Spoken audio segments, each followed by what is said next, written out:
नमस्कार, मैं हिमांशु मिश्रा और आप देख रहे हैं द इनसाइड स्टोरी। तो सियासी लिहाज से, राजनीति के लिहाज से आज का दिन बहुत ही खास, क्योंकि आज एक तरफ एनडीए की बैठक हुई और दूसरी तरफ बैठक हुई इंडिया की। जी हाँ, अब विपक्ष को एक नाम भी मिल गया है और इस इंडिया का जो फुल फॉर्म है ये Indian national developmental inclusive alliance बताया जा रहा है। तो अब ये इंडिया मोदी से भिड़ेगा, यानी कि अब जो 2024 की जंग होने वाली है वो इन्हीं दो के बीच में होगी और खेमेबंदी पूरी तरीके से हो गई है। एक तरफ 38 दल है और एक तरफ 26 दल है। इसी को लेकर बात करेंगे कि आज खास क्या रहा। डॉक्टर संजीव त्रिवेदी जी वरिष्ठ पत्रकार हमारे साथ हैं। संजीव जी, किस तरह से देखा जाए बेंगलुरु बैठक को और क्या विपक्ष एकजुट हो गया है अब पूरी तरीके से ये मान लिया जाए? पिछली बार के जो चुनावी नतीजे थे उसमें पाया ये गया कि साल 2019 के इलेक्शन के नतीजों में भारतीय जनता पार्टी 23 करोड़ वोट लेकर आई थी और उसके सीट्स आए थे 303 अपने दम पे। बाद में जो एलाइज के सीट्स जोड़े गए तो 350 हो गए, लेकिन अपने दम पर 30। जब ये कल्पना चल रही थी कि अकेले किसी एक दल में फ़िलहाल ये ताकत नहीं है, 10 साल सत्ता में रह चुकी है भारतीय जनता पार्टी और एक गठबंधन की ज़रूरत है, जैसा कि पूर्व के मौके पर हुआ है 2 बार भारतीय राजनीति के इतिहास में। तो वोटों का आकलन किया गया तो पाया ये गया कि कांग्रेस को मिले थे करीब 12 करोड़ वोट और बाकी के जो विपक्षी दल हैं उन्हें मिले थे करीब 13 करोड़ वोट। और दोनों को जोड़ा गया तो पाया ये गया कि 25 करोड़ वोट हो जाते हैं। भारतीय जनता पार्टी को 303 सीटें मिली थी जब उन्हें मिला था 23 करोड़ वोट, और अगर विपक्षी दलों के वोटों को एकत्रित करें तो ये 25 करोड़ वोट हो जाते हैं, लेकिन सीट आई थी 153। कांग्रेस प्लस ये जो बाकी के तमाम विपक्षी दल हैं, चाहे वो ममता बनर्जी की पार्टी हो, चाहे वो उद्धव ठाकरे की पार्टी हो, ये तमाम दल जितने भी आज आपको बेंगलुरु में दिखाई पड़ रहे थे, इन सब दलों के अगर आप सांसदों की संख्या को जोड़े तो वो 153 ही पहुंचते थे। तो वोट ज़्यादा, सीटें आधी के आसपास। तो ऐसे से कल्पना हुई कि भाई यहीं से एक शुरुआत की जाए साथ आने की, क्योंकि हमारे पास वो तमाम वोट हैं जो भारतीय जनता पार्टी को हराने में सक्षम हैं। और इसी कारण से वो कल्पना फिर नीतीश कुमार ने अपने प्रयास से उसे पटना की एक बैठक में परिवर्तित किया। वो वहाँ से गाड़ी बढ़ती हुई आज आपको बेंगलुरु में दिखाई पड़ी। और यही एक वजह थी हिमांशु कि भारतीय जनता पार्टी भी सक्रिय हुई। उसे लगा कि ये आसान होता अगर सामने लोग अलग अलग तरीके से उनसे भिड़ते, लेकिन ये तो लगता है कि जैसे एक हो गए हैं तो फिर अपने कुनबे को भी बढ़ाया जाए। तो आपको जानकर आश्चर्य होगा कि अपने 23 करोड़ वोटर्स में से उन्होंने भी सोचा कि इजाफा करें और उन्होंने कितने दल जुड़ा लिए? 38। आज 62 नेता दिल्ली में बैठे हुए हैं और भाषण प्रधानमंत्री का सुन रहे थे। वो जो 38 दल हैं उसमें बीजेपी के अलावा 37 दल, कुल मिलाकर के 2 करोड़ वोट ही आता है। यानी कि उनके भी 25 करोड़ हो जाते हैं। तो बहुत बड़ी संख्या जिनके एक भी है ही नहीं। एक भी है नहीं। यानी कि लड़ाई जो है वो आज इस देश में तय हो गई कि करीब करीब बराबर की लड़ाई हो गई, खेमेबंदी हो चुकी है। और एक तरफ तो मोदी जी का चेहरा है। मैं एक नेता भारतीय जनता पार्टी के, मैं उनका नाम भूल रहा हूँ, उन्होंने मैसेज अपना ट्विटर पे लिखा है कि बिना दूल्हे की जो है ये बारात है।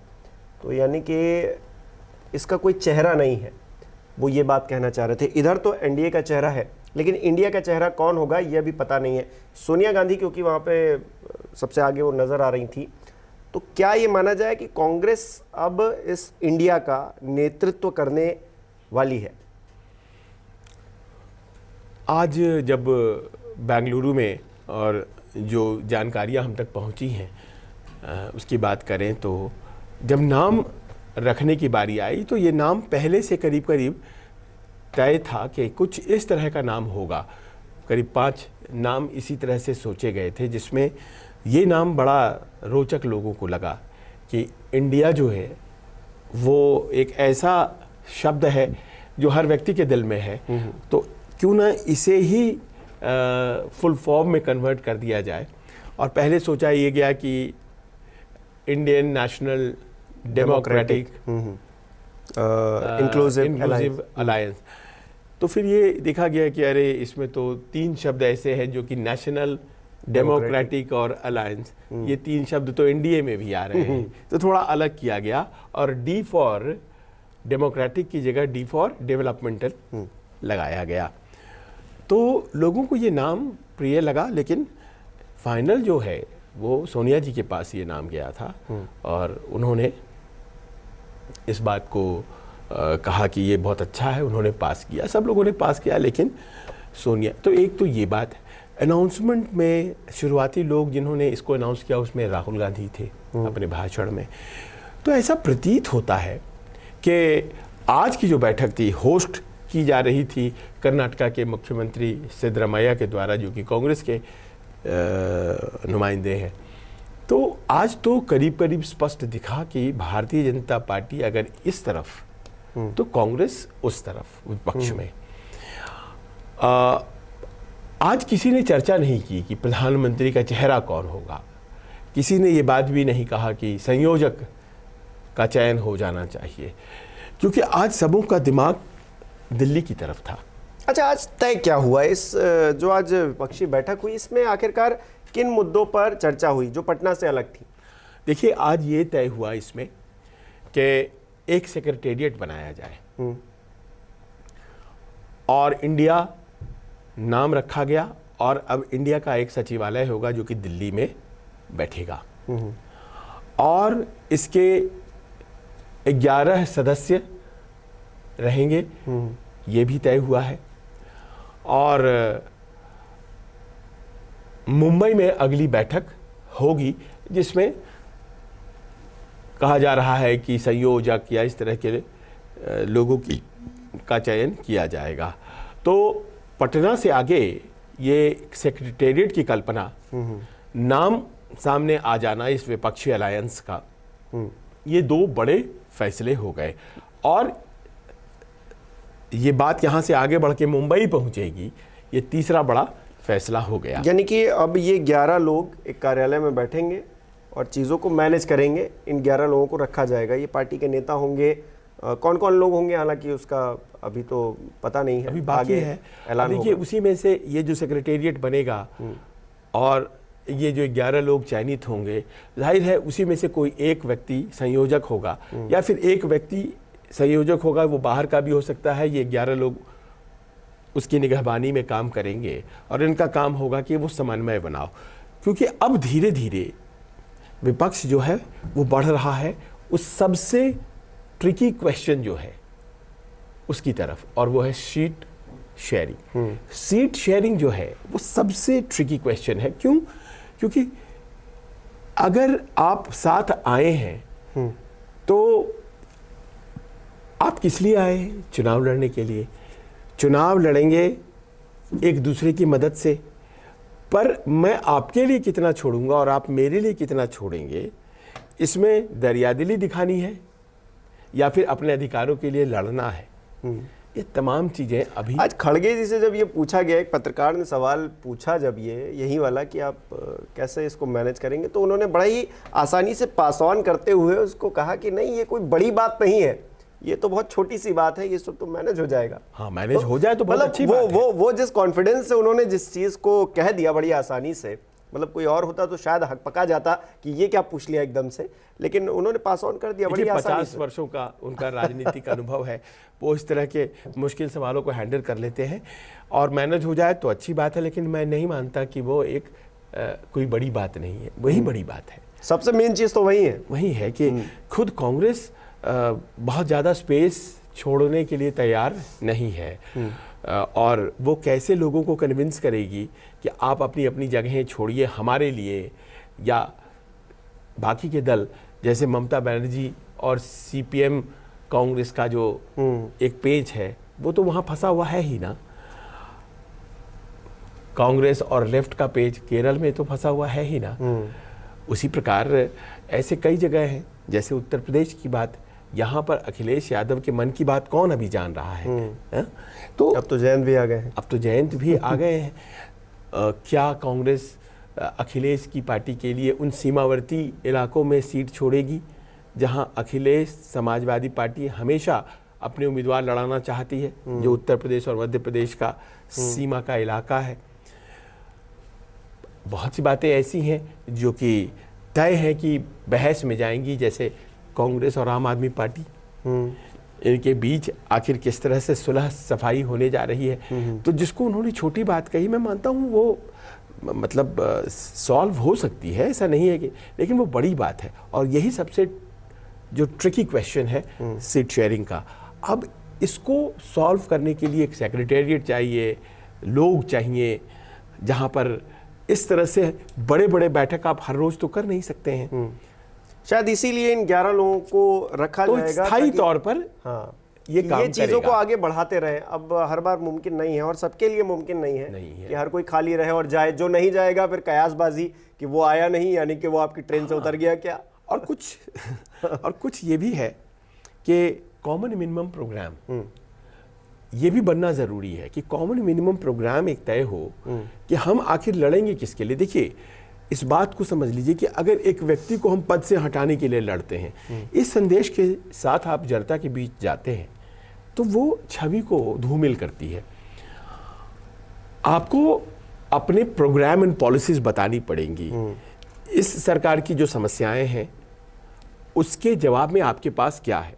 देखिए, बेरोजगारी की समस्या बहुत स्पष्ट रूप से दीवार पर लिखी हुई समस्या है, इसको कोई इनकार नहीं करता है। महंगाई की समस्या एकदम दीवार पर वो इबारत लिखी हुई है। ये दो ऐसी समस्याएं हैं जिनके बारे में आपके पास क्या हाल है?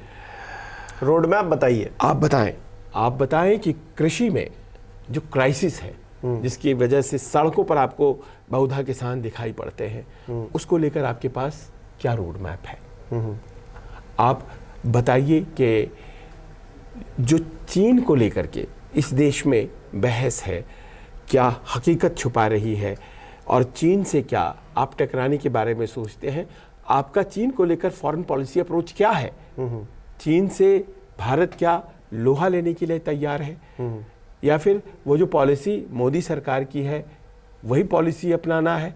उस पॉलिसी को तो रिजेक्ट करते हैं। शशि तो कौन सी पॉलिसी है आपके पास? चीन के मामले पे शशि थरूर ने भी पलटवार किया। उन्होंने कहा कि बिल्कुल क्लियर नहीं है क्या है। बाकी बहुत सारी चीज़ों पर, विदेश नीति पर समर्थन किया, उनकी तारीफ की, लेकिन चीन के मुद्दे पर शशि थरूर ने इस बात का जिक्र किया कि हमारी पॉलिसी क्लियर नहीं है, पॉलिसी हम क्या कर रहे हैं नहीं पता है। अब देखिए, ये पॉलिसी इश्यू है, आपको विपक्ष के तौर पर बताना पड़ेगा कि मणिपुर क्राइसिस पर आपकी राय क्या है, क्योंकि वहाँ पर दो समुदायों की लड़ाई है, माइतीज और कुकीज की लड़ाई है। तो एज ए पॉलिटिकल पार्टी आप क्या अप्रोच लेते हैं? सोशल मीडिया पे मीम चल रहे हैं कि अब तो आप पूरी दुनिया भी घूम आए हैं, अब तो मणिपुर चले जाइए। अपने देश में ही है वो, प्रधानमंत्री के लिए ये चल रहा है। तो विपक्ष को ये सब बातें क्लियर करनी पड़ेगी और कॉमन मिनिमम प्रोग्राम अपना बनाना पड़ेगा, जिसके आधार पर आप चुनाव लड़ेंगे। सिर्फ मोदी जी को सत्ता से हटाना है, इस बात पे अगर आप जाते हैं तो ये जो एक विच हंटिंग कहा जाएगा, ये इसमें बहुधा देखा ये गया है कि उस व्यक्ति को फायदा हो जाता है जिसके खिलाफ आप जमा होते हैं। अच्छा, इस बार अगर नहीं कर पाए, क्योंकि एक होता है ना कि पूरा माहौल भी वैसे ही बनना, जैसे 2014 में उससे पहले माहौल बना हुआ था कि घोटाले हो रहे हैं, महंगाई हो रही है, तमाम चीज़ें हैं जो कांग्रेस पार्टी जो सत्ता में थी उसके खिलाफ जा रही थी चीज़ें। इस बार भी वैसी चीज़ें हो रही हैं, लेकिन क्या उसको भुना पाएगा विपक्ष, ये जो इंडिया का बैनर लगा लिया है आपने, सिर्फ इस बैनर तले आप एक कदम हो सकता है नाम के मामले में जो नेम गेम है उसमें आगे चले जाए, लेकिन आप जनता के बीच जाकर जीत जाएंगे इस बात की कोई गारंटी नहीं दे रहा है ये नाम। हाँ, पर देखिए, एकत्रित होना बहुत बड़ी बात है।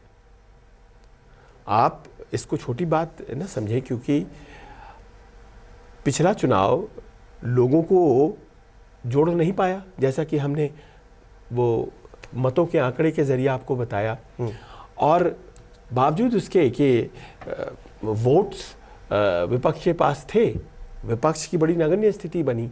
तो एकत्रित एक हॉल के अंदर आकर के बैठ जाना देश के बड़े नेताओं का, और कोई कहीं से आ रहा है, कोई कहीं से आ रहा है, तो ये एक छोटी बात नहीं है। छोटा अचीवमेंट अगर होता तो मोदी जी इस पे ध्यान नहीं देते कि राहुल जी वहाँ आ गए हैं, अपने लोगों को बुला लिया है और मित्रों के साथ बैठे हैं, वो ध्यान नहीं देते। उन्होंने ध्यान दिया। नहीं, कुलबुलाहट तो है। तो एनडीए की बैठक हुई।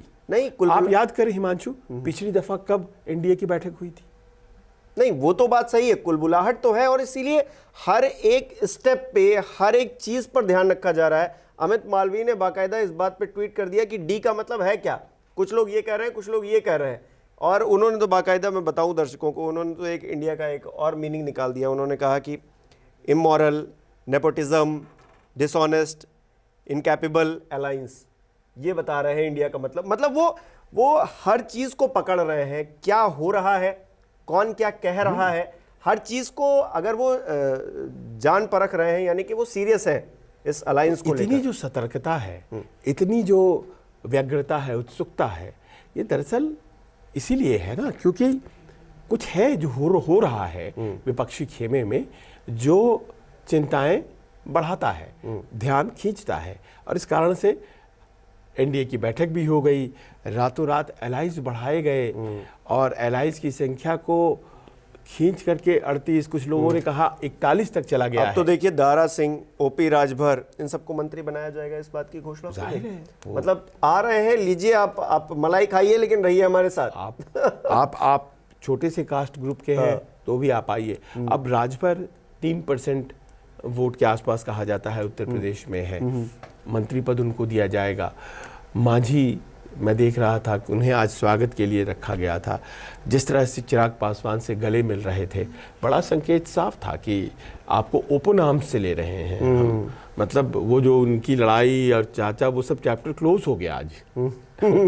तो कौन जमीन पे मजबूत है उसके हिसाब से उन्होंने, और ये सब क्यों भाई, ये सब क्यों? इसीलिए कि एक ऐसा बैटल सामने आ रहा है जो कि बहुत आसान। देखिए, एक बात समझिए कि 23 करोड़ वोट आए थे और 2 करोड़ वोट एलाइज जो जितने जमा हुए, तो 25 तो इनके पास भी हैं, एनडीए के पास भी, और 25 बन रहे हैं उनके भी, जो विपक्षी अलायंस है। पर लड़ाई यहाँ ये भी होगी कि कौन अपने वोट्स को होल्ड ऑन करके रह जाता है, क्योंकि 10 साल के बाद कहीं जो सत्ता विरोधी हवा बहती है, कभी कदाल वो आपके 23 करोड़ वोट को कम भी कर सकती है। बिल्कुल, क्योंकि कांग्रेस के पास तो सत्ता है नहीं कि विपक्ष के पास जितने वोट हैं, अब करीब करीब वो वोट सत्ता पक्ष के बराबर के वोट हो गए। अब सत्ता पक्ष में भारतीय जनता पार्टी के पास सबसे ज्यादा वोट है, बटे हुए सबों के पास वोट रहते हैं, तो किसी के घटे किसी के बढ़े, बैलेंस बना रहने का संभावना, वो पॉसिबिलिटी ज्यादा होती है। लेकिन अगर किसी के पास अकेला बहुत ज्यादा वोट है और बाकियों के पास छोटे छोटे, एक बैट्समैन बहुत बढ़िया और बाकी बहुत एवरेज, तो उस बैट्समैन को बढ़िया खेलना होगा हर बार। बिल्कुल सही। अगर वो थोड़ा सा भी नीचे आ जाते हैं तो मुश्किल हो जा सकती है। तो भारतीय जनता पार्टी को अपने 23 करोड़ वोट बढ़ाने हैं, घटाने नहीं हैं। चैलेंज ज्यादा बड़ा हो गया, और ये सुगबुगाहट जो है ना, ये सुगबुगाहट जो एनडीए के खेमे में हम लोगों ने देखी है, ये कोई छोटी बात नहीं है। आपने देखा कि जो कैबिनेट रिशफल है वो टल गया। 2 दिनों बाद अब मानसून सत्र शुरू हो रहा है संसद का, तो जाहिर है कि अब तो वो हो नहीं सकता है जब तक कि मानसून सत्र चलेगा, क्योंकि सारा फोकस लग गया एनडीए की बैठक को कितना सफल बनाना है। सफल बनाया गया कि कहीं चमक उसकी बेंगलुरु से फीकी नहीं रहनी चाहिए, वो नहीं रही बेशक, लेकिन आज लड़ाई खेमों में बट गई है और ये लड़ाई 2019 की तरह आसान होगी ये करीब करीब तय है, क्योंकि अब लड़ाई जो है वो तगड़ी होनी जा रही है। नो डाउट चेहरा अभी भी एनडीए के पास है और वो चेहरा जिसकी तलाश इंडिया करेगा, यानी कि देश करेगा, है ना, वो क्या आएगा विपक्ष की तरफ से, इस पर बड़ा प्रश्न चिन्ह है। लेकिन मुद्दों पर अगर विपक्ष चला जाता है, जो उसकी रणनीति है, तो मुद्दे बहुत हैं जिनके ऊपर चर्चा होगी और ये बहुत आसान नहीं होगा, किसी के लिए भी आसान नहीं हो सकता। हिमांशु, जो 10 साल सत्ता में रहा हो, हमारे देश में उदाहरण 10 साल के मात्र 3 हैं, 2 हैं। पंडित नेहरू जो तीसरी दफे जीत पाए थे लेकिन फिर उनकी मृत्यु हो गई, मनमोहन सिंह जो हार गए, और प्रधानमंत्री मोदी। अब ये इतिहास रचेंगे या नहीं रचेंगे ये देखने वाली बात होगी। ये हमारे दर्शक तय करेंगे, क्योंकि उनके ही हाथ में है कि वो किसको पसंद कर रहे हैं। वो एनडीए को पसंद कर रहे हैं या फिर इंडिया को पसंद कर रहे हैं, वो मोदी जी के चेहरे पर जा रहे हैं या फिर जो मुद्दों की राजनीति करने के मूड में विपक्ष नजर आ रहा है उसकी तरफ जा रहे हैं। आप ही को तय करना है। और आज की बैठक से आप क्या देख पा रहे हैं, क्या समझ पा रहे हैं, हमें कमेंट करके बता सकते हैं। बहुत बहुत शुक्रिया।